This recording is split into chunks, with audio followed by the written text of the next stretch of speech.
Bismillahirrahmanirrahim. This is lecture number 7 and week number 7, the last lecture before our midterm exam. Today's lecture is quite simple because we have already discussed the transitions, that is hums and the contraction in a channel. We have discussed the theory and the background, that what will happen when we construct a hump or wear over a channel, and what will happen when we construct a contracted section in a channel, and how the critical flow occurs in these transitions, and what is the critical height of the hump or what is the critical contraction. We have already discussed all these things in very detail in our previous lecture.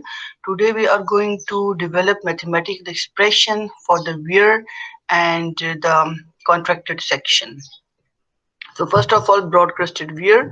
It is a device which is usually made of concrete and is used to measure discharge in a channel. I already told you that wear is a discharge measuring device, okay, and it is constructed across the whole width of the channel. It is also known as a control section, because once we develop the mathematical expression for the wear, we can use that mathematical expression to measure the discharge in a channel, because we know that we always construct the wear in such a way and we assume that the wear is frictionless, that is, there are no energy losses. Therefore the discharge in a channel is equal to the discharge flowing or discharge over the wear.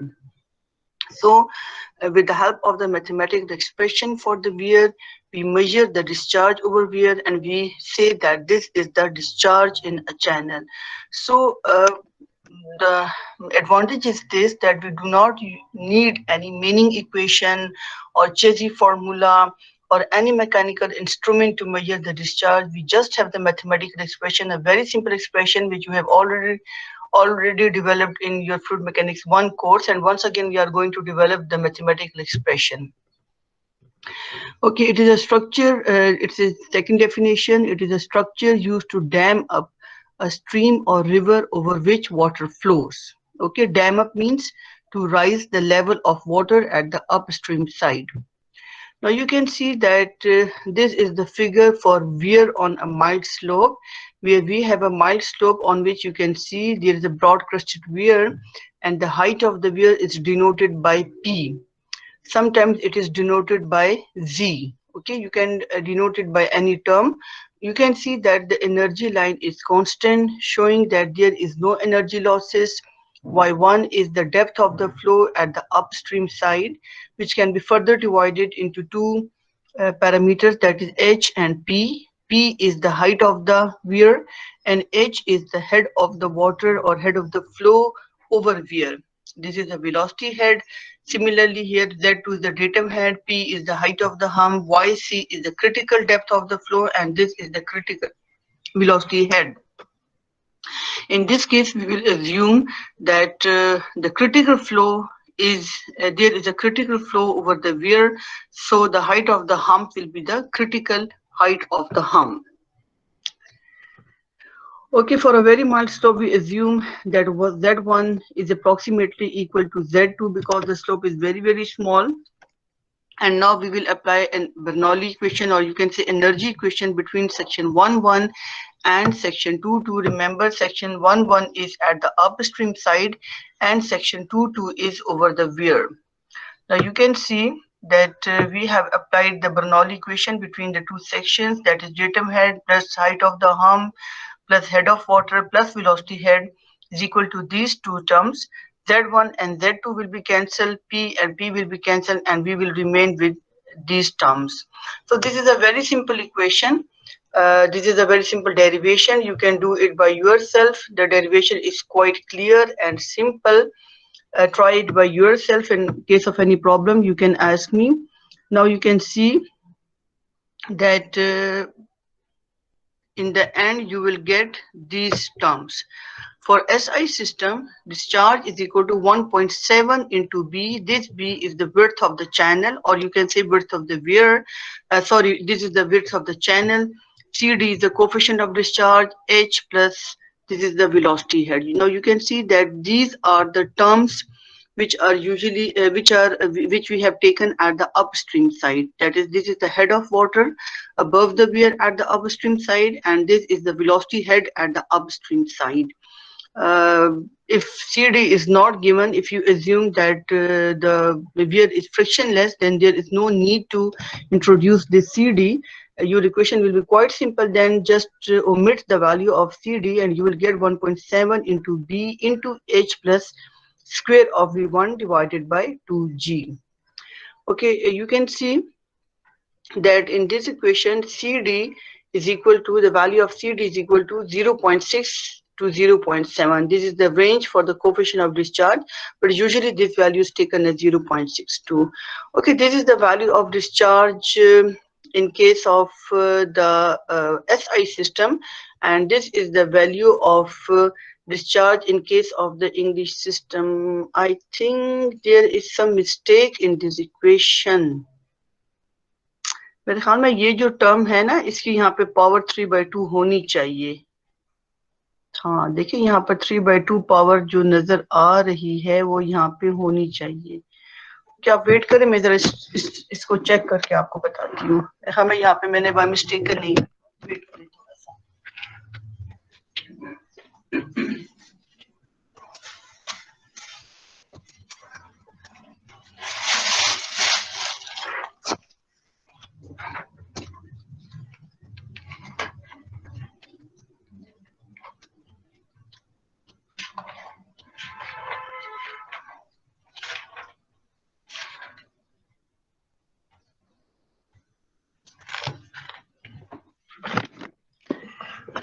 Yes, students, there is mistake.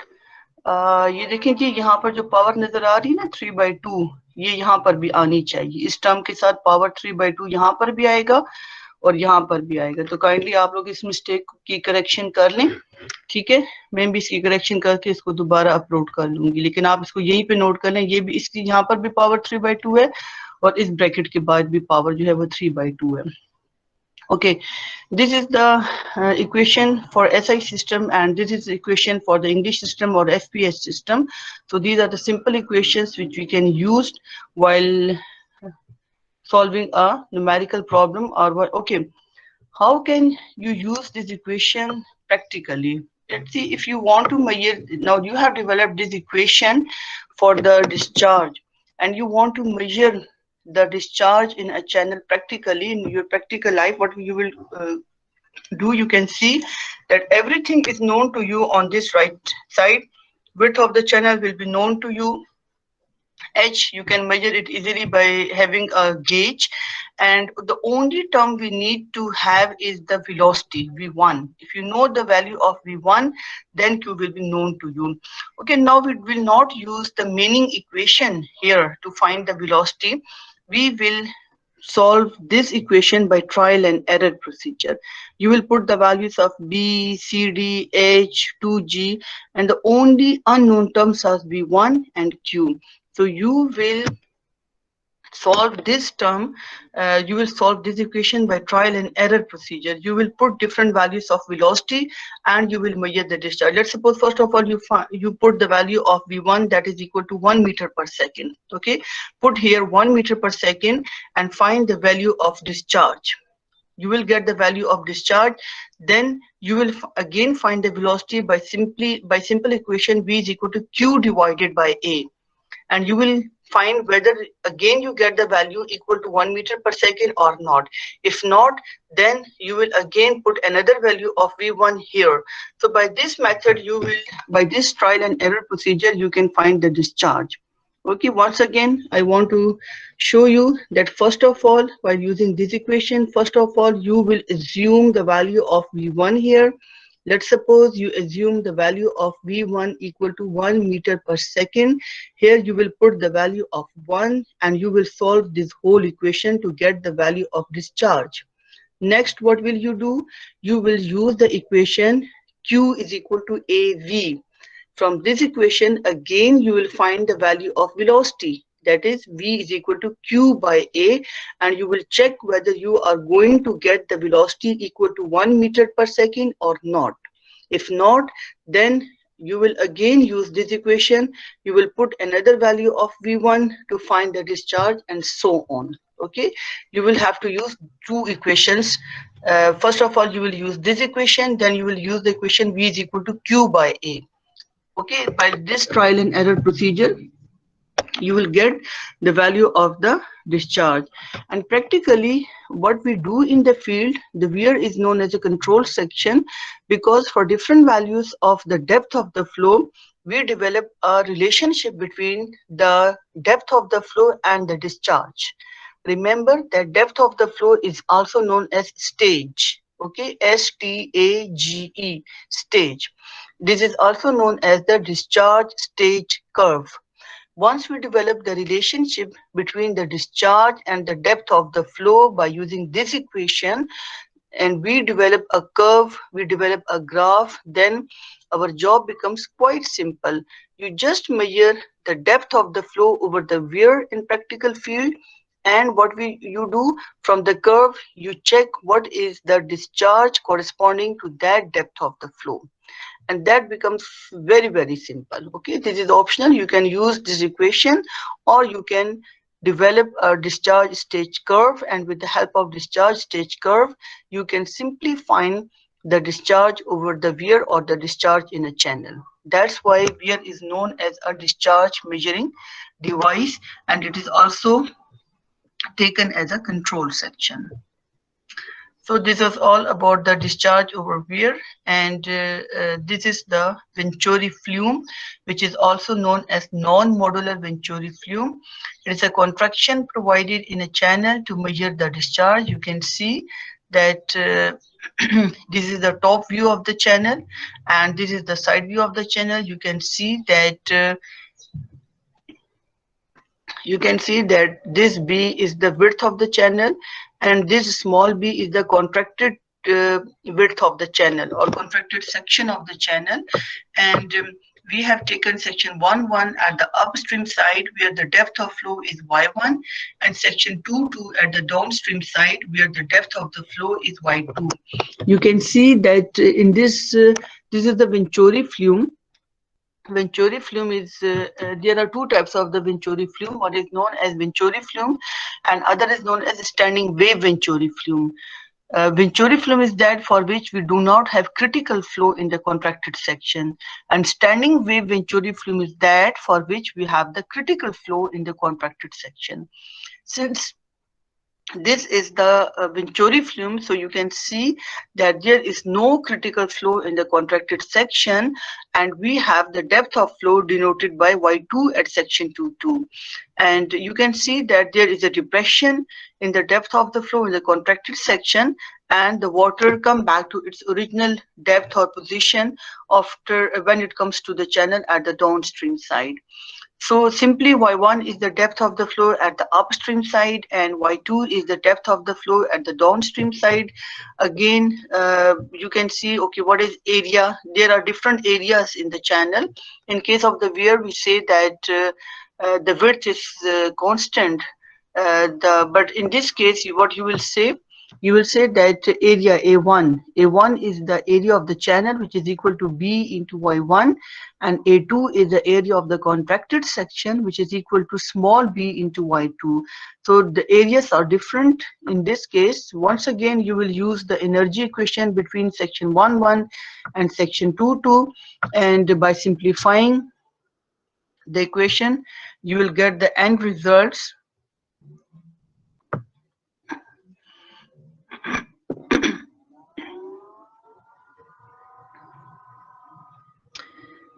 Yes, this is the end result, that is the discharge in a Venturi flume is equal to this term. Now you can see that this is a very simple equation in which everything, if you want to use this equation to measure the discharge in a channel, you can see in this equation that A1 and A2 are simply the areas of the channel and the area of the contracted section of the channel. Y1 is the depth of the flow in a channel, and Y2 is the depth of the flow in the contracted section of the channel. So if you want to measure the discharge in a channel, what you have to do, you will just find the values of Y1 and Y2. in a field, and then you can find the discharge in a channel. Okay, now this is quite simple. There is no need to use the Manning equation or any other mechanical device or any other open channel formula. You will just find the value of y1 and y2 by using a gauge. What is the depth of the flow in a channel and what is the depth of the flow in a contracted section. Once you know the depth of the flow in a channel and in the contracted section, you can find the discharge in a channel by using this very simple equation. Okay, next is standing wave Venturi flume, which is also known as the modular Venturi flume. I have already told you that standing wave Venturi flume is that flume for which we have critical flow in the contracted section. Now you can see in this figure we have this is the top width of the channel. You can see that this is a capital B, which is known as the width of the channel, and this is BC, that is contracted width of the channel. Sorry, critical contracted width of the channel. Okay, you can denote it as BC or BCR, critical contracted width of the channel. This is known as critical contracted width of the channel because in this case we have critical flow in the contracted section.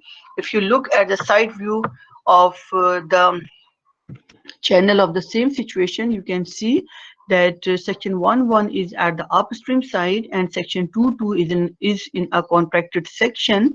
Y1 is the depth of the flow at the upstream side, and YC is the critical depth of flow in the contracted section of the channel.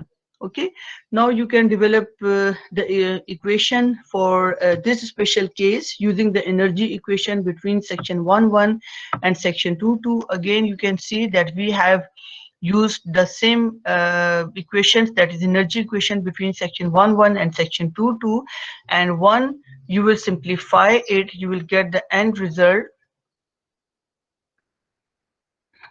Okay, these are the end results. You can see that this is the value of the discharge for the SI system, that is 1.7 into BC. BC is the critical contracted width of the channel into CD, and Y1 plus V square of V1 divided by 2G with power 3 by 2. So you can use this equation for SI system and you can use this equation for the FPS system. So these are the simple equations and very important equation because from this equation you can also find the critical contracted width of the channel. Remember that this is very important. Sometimes in the given numerical problems or sometimes in a field, what happens, you will be given a contracted width of the channel and you will be asked whether is this the critical contracted width of the channel or not. So what will you do?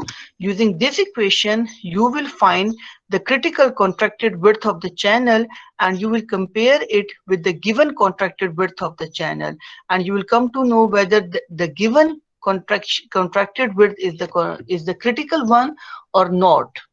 So let's do some numerical problems. These are the three simple mathematical expressions or derivations for the broad-crested weir, for the Venturi flume, and for the standing wave Venturi flume. So with the help of these equations, now we will solve some numerical problems. So let's take a start. These are the problems from your Franzini book.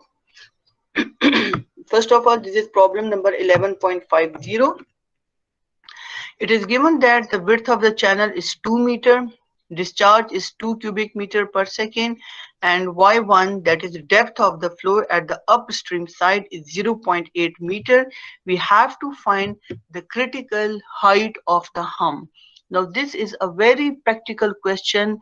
Let's suppose you are in a field and there is a particular channel for which you want to have a weir or a control section. So you have the given data, that is B is equal to 2 meter, discharge is equal to 2 cubic meter per second, and Y1 is equal to 0.8 meter, and you want to have a control section or a weir having the critical flow over that. So what will you do? You will construct a weir having the critical height. So how can you design the weir for a critical height? Let's do this solution.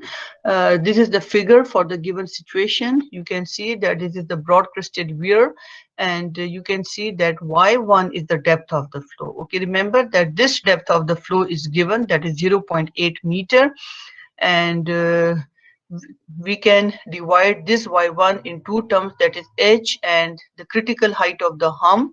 Here we have the velocity head, where if you want to construct the critical height of the hump, then there will be definitely the critical depth of the flow and the critical velocity head over the weir.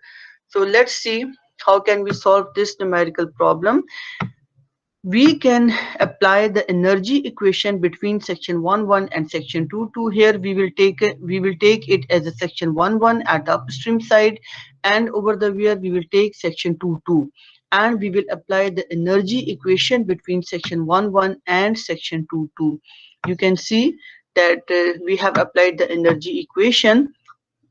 The energy equation, what is the energy equation? Z1 plus Y1 plus square of V1 divided by 2G, and here Z2 plus this critical height of the hump plus YC plus square of VC divided by 2G.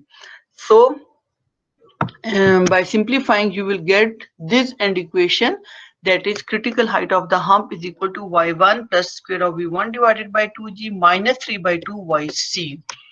Okay, there is a very simple change between these. We have developed the, you can see here, when we were deriving the equation for the broad crested weir, you can see here we took the value of P and H here. You can see here that this is the value of P and H, but in the given numerical problem we have not given the value of H, we have given the value of Y1, that is the depth of the flow at the upstream side. Therefore we have developed the equation again.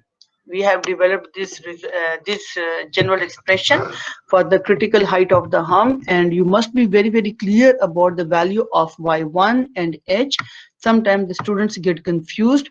We give them the value of Y1 in the numerical problem, and they thought that it is the value of H. So you must know the difference between the value of Y1 and the value of H. Y1 is the depth of the flow at the upstream side, and H is the depth of flow at the upstream side above the weir.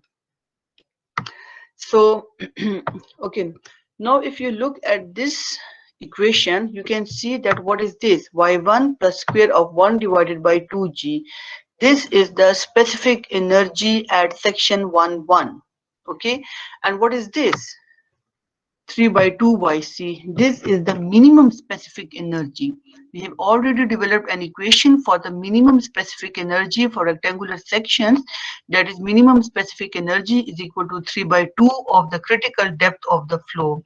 So what is this? This is actually E1 minus E minimum. Okay, if you remember that critical height of the hump, and you can see that this is very clear from this figure which we have already discussed in our previous class.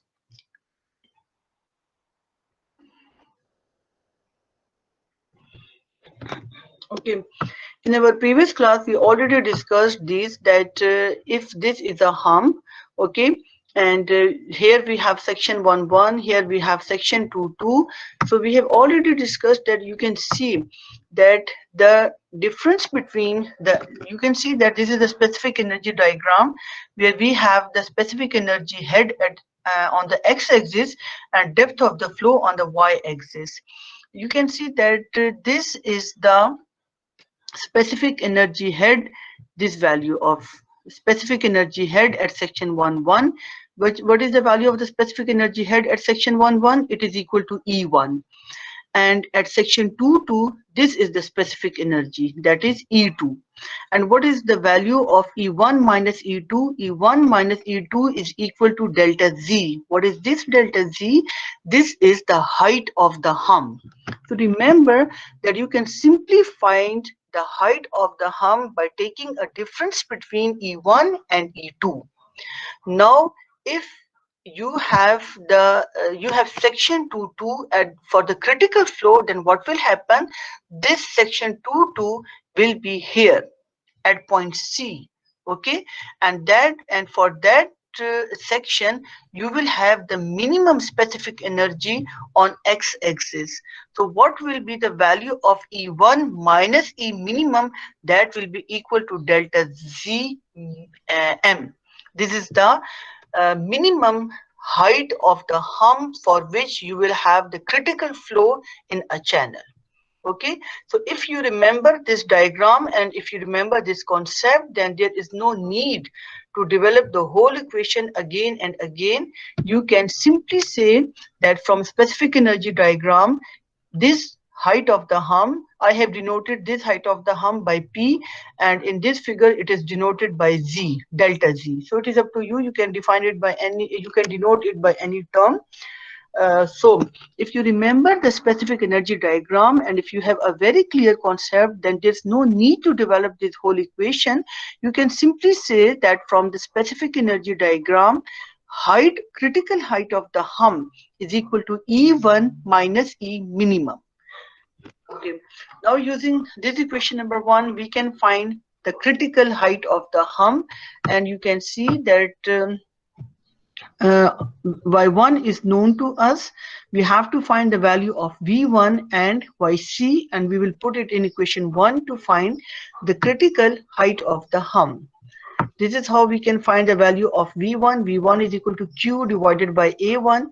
Q is given, discharge is given, a1 is equal to b into y1.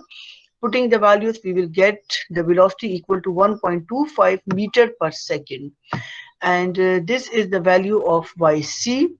How to find the value of yc? We have already developed this equation for critical flow in a rectangular channel, that square of the unit discharge is equal to g into cube of the critical depth of the flow. So from this equation we get the term yc is equal to 0.467 meters. Putting the value of v1 yc in equation number 1, we will get the critical height of the hump.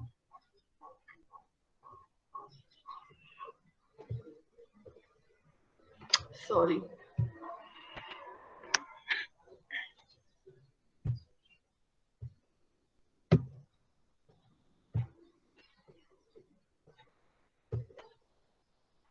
Okay, you can see that this is the value for the critical height of the hump, that is 0.179 meters or simply 0.18 meter. It shows you that this is the minimum height of the hump for which you can have the critical flow in a channel. This is how you can design the height of the weir for your channel in your practical field, in your practical life. So this is the critical height of the hump. If you make the height of the hump greater than this, then what will happen? We have already discussed that if the height of the hump is greater than the critical height of the hump, then there will be a damming action at the upstream side. That is, the level of water will be raised at the upstream side. So this is the minimum height of the hump for which you can have the critical flow over the weir. This is problem number 52. In this problem, it is given that the discharge in a rectangular channel is 1.8 cubic meter per second. Width of the channel is 1.6 meter. Depth of the flow in a channel is 0.9 meter. We have to find whether yc will occur or not if the height of the hump is 0.15 meter, if the contracted section is 1.3 meter, and if both of them are provided together in a channel. This is a very simple question. It is asked that if this is the given data, q, b and y1, these are the given values, and it is asked that if we construct a hump in a channel having a height 0.15 meter, will there be yc on the hump or not? The second question is this: if we provide a contraction in a channel equal to 1.3 meter, will there be yc in the contracted section or not? And third question is this, that if we provide these hump and contractions together, will there be yc in that combination or not? So we have to find the existence of YC for all the given values. The question is very, very simple. What we will do for first question, this is we have to find whether YC will exist for this given value of the height of the hump or not. So what will we do? We will not do with this value of P. We will just find the critical height of the hump, and then we will compare it with this given value of the P, and we will find whether YC will exist or not. Similarly, for part 2, it is also very simple. We will find the critical contraction of the channel, and then we will compare it with the given contraction of the channel. Okay, so question is very, very simple. You can see for question number 1, for part 1, we will find the value of the critical height of the hump, and we already know that the critical height of the hump is equal to E1 minus minimum energy. Okay. Again, we will find the value of V1 and YC. V1 is equal to Q divided by A1 or BY1, and this is the value of YC, that is square of Q divided by G. You will get the values, and when you will put these values in the given equation, what you will get? You will get this value of the height of the hump, that is 0.22 meter. Okay, and what was the, now we will compare this value with the given value. What was the given value of the height of the hump? The given value was 0.15 meter. And what is the critical height? Critical height is 0.22 meter. Since given height is less than the critical height of the hump, here you can see that the given height is 0.15 and critical height is 0.22. The given height is less than the critical height, therefore YC will not occur on the given hump. Okay. The second part is we have to find the the critical contraction of the channel. So we will use this equation which we have developed for the standing wave Venturi flume. I already told you that this is a very simple equation with the help of which we can find the value of the critical contracted section. From this value which we have developed already, we will put the values in this equation and we will get the value of the critical contracted section of the channel. So this is the critical contracted section of the channel equal to 1.1 meter. And what was the given value? The given value is 1.3 meter. Okay, so since we can see that the given contraction is greater than the critical contracted section of the channel, therefore YC will not occur for the given contraction of the channel. Okay, वहाँ पे height कितनी given है? वहाँ पे height जो हमें given है, that is 1.3 meter, जो कि ज्यादा है. कम से कम height जो है वो height नहीं, width की बात कर रही हूँ. गिवन विड्थ कितनी है? 1.3 मीटर गिवन विड्थ है. और हमें यहाँ पे क्या पता चल रहा है कि अगर हाइट कम से कम 1.1 मीटर हो कॉन्ट्रैक्शन, तो फिर आपके पास क्रिटिकल फ्लो होगा कॉन्ट्रैक्टेड सेक्शन में. ठीक है, तो 1.3 metre is greater, it should be less, उसको 1.1 मीटर तक आना चाहिए. ठीक है, then there will be critical flow in the channel. Okay, this is the last part of this question. वहाँ पे हमें क्या पूछा गया कि if the hump and contraction are provided together in a channel. Okay, so if the hump and contraction are provided together in a channel, then what will happen? You can see that we have find the unit discharge by Q divided by B, and we have find the value of YC for this given unit discharge. Then we will find the value of minimum specific energy and E1, and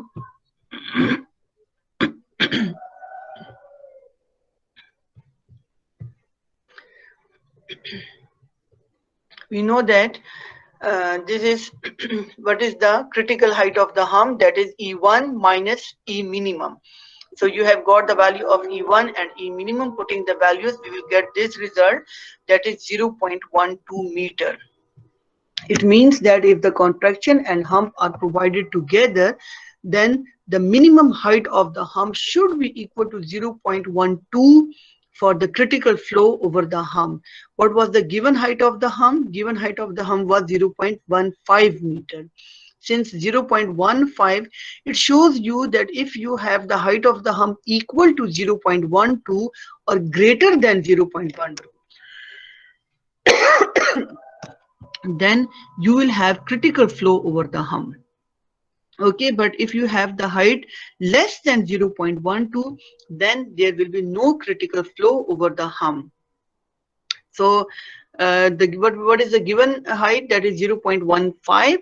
So we will say that 0.15 or the given height of the hump is greater than the critical height of the hump. Therefore, critical flow will occur on the hump, or you can say that YC will exist in this combination of hump and contraction. Okay, you can see that this is the minimum height of the hump for which you have the critical flow, and if you construct the hump having a height greater than 0.12, what will happen? There will be a rise in the level of water at the upstream side. The given height of the hump is 0.15 meter. So it means that if you have a hump of 0.15 meter, then there will not only critical flow over the weir, but also there will be a damming action in this case. Okay, this is our last problem related to today's lecture. It is given that the width of a rectangular open channel is 1.2 meter, discharge is 1.1 cubic meter per second, and depth of the flow is 0.85 meter. And within a channel, there may be a bridge for which the pier width is given as 0.3 meter, and we have to find the change in the flow. Change in the flow means change in the depth of the flow. Okay, you can see that this is the top view of the given situation. That is, this is the width of the channel, 1.2 meter, and within a channel you can see that there is a pier for which the width is 0.3 meter. Due to the construction of this pier, what will happen? The whole width of the channel will be contracted. Now you can see then water will approach the pier. It will flow from here and from here. So only this section is available for the depth of the flow, and this much space or section is available for the flow. So the flow has been contracted, or you can see that the width of the channel is contracted. And what is the width at this contracted section? It is equal to 1.2 minus 0.3. You can see here at section 2.2, this is the contracted section of the channel. 1.2 minus 0.3 equal to 0.9 meter. Okay, the width of the channel is 1.2 meter, and here we have the contracted width of the channel, that is equal to 0.9 meter.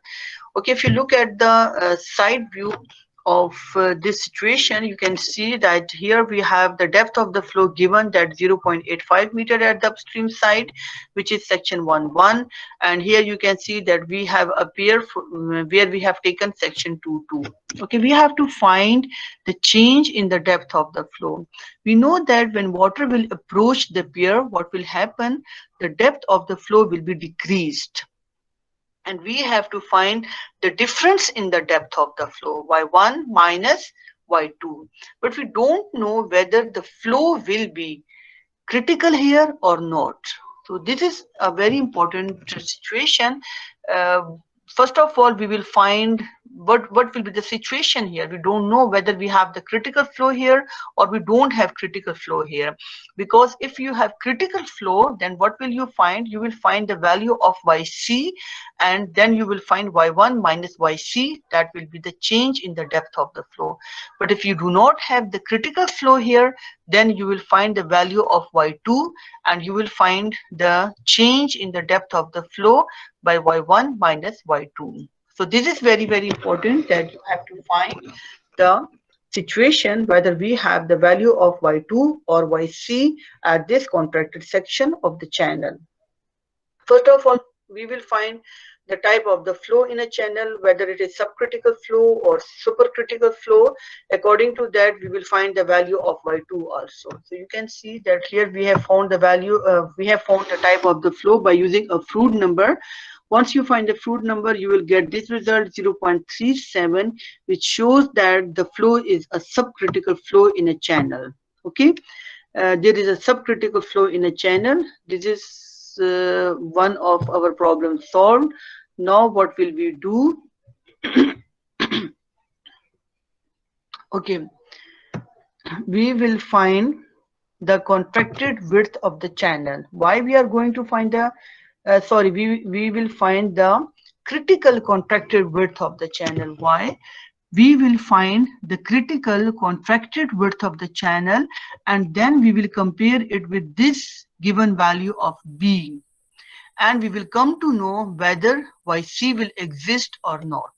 If yes, we will find the value of YC, and then we will take the difference of Y1 and YC. If not, then we will go to find the value of Y2. So first of all, we have to find the value of the critical contracted width of the channel.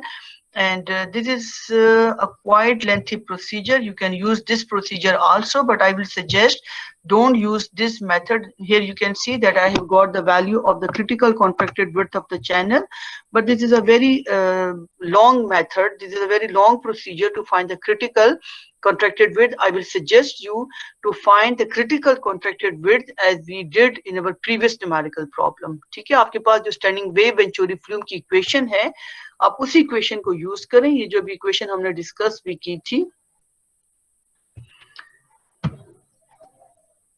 ये वाली equation, ये जो equation है ना, ये जो equation अभी हमने प्रीवियस प्रॉब्लम में यूज की है, अब मैं सजेस्ट करूंगी कि आप सिंपली इसी इक्वेशन को यूज करें to find the critical contracted width of the channel. Your calculations will be quite simple. ठीक है, find the critical contracted width of the channel using this equation of the standing wave Venturi flume, and then compare it with the given contracted width of the channel. You will get this result, that is 0.745 meter. This 0.745, and what is the contraction here? Here the contraction is 0.9 meter. This contraction is less. ठीक है, आपके पास width ज्यादा आ रही है, 0.9 आ रही है. At least if you have the width equal to 0.7 meter, then there will be critical flow in the channel. So it means that if the this width is greater than 0.7, it means that there will be no critical flow in the contracted section. YC is omitted. ठीक है, अब YC को भूल जाएं. Now we are going to find the value of Y2 in this contracted section. And how can you find the value of Y2?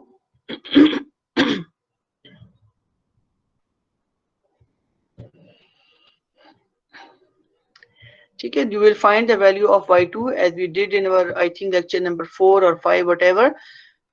Simply you will use the energy equation between the two sections, that this is the specific energy at section 1,1, and this is the specific energy at section 2,2. Putting the values in this equation, you will get, once again you will get the cubic equation. ठीक है, हम पहले भी discuss कर चुके हैं कि जब आप when you take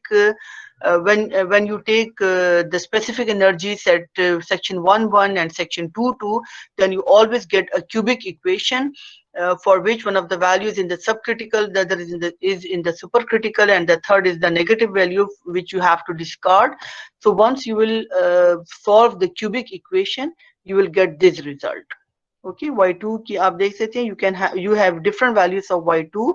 This is in the subcritical flow, this is in the supercritical flow, and this is a negative value. So what you are going to select, you will select the value of the subcritical flow, because we have already got that the flow in a channel is a subcritical flow. Okay, you are not going to take the value of the supercritical flow. Remember that the flow changes from subcritical to supercritical whenever it passes through the critical depth of the flow. Since there is no critical depth in this situation, you can see here, this was the depth of the flow, and now this is the depth of the flow. This was the supercritical flow. Okay, the supercritical flow will remain supercritical flow. There will be a decrease in the depth of the flow, but there is no change in the state of the flow. You will not say that this is the subcritical flow and now you have the supercritical flow. No, The state of the flow will change when it passes through the critical depth of the flow. There is no critical depth of the flow, so you will say that the state of the flow will not change. And once again, you are going to select the value of the subcritical flow, that is 0.786. So this is the requirement: change in water depth y1 minus y2 is equal to 0.064 meter. It was required that what is the change in the depth of the flow. ठीक है, यहाँ पे y1 की value y2 की value find करें और उन दोनों के दरमियान में डिफरेंस फाइंड करें. That will be the change in the depth of the flow, that is 0.064 meter. Okay, so this was all about our today's lecture, and this was the last lecture before midterm exam.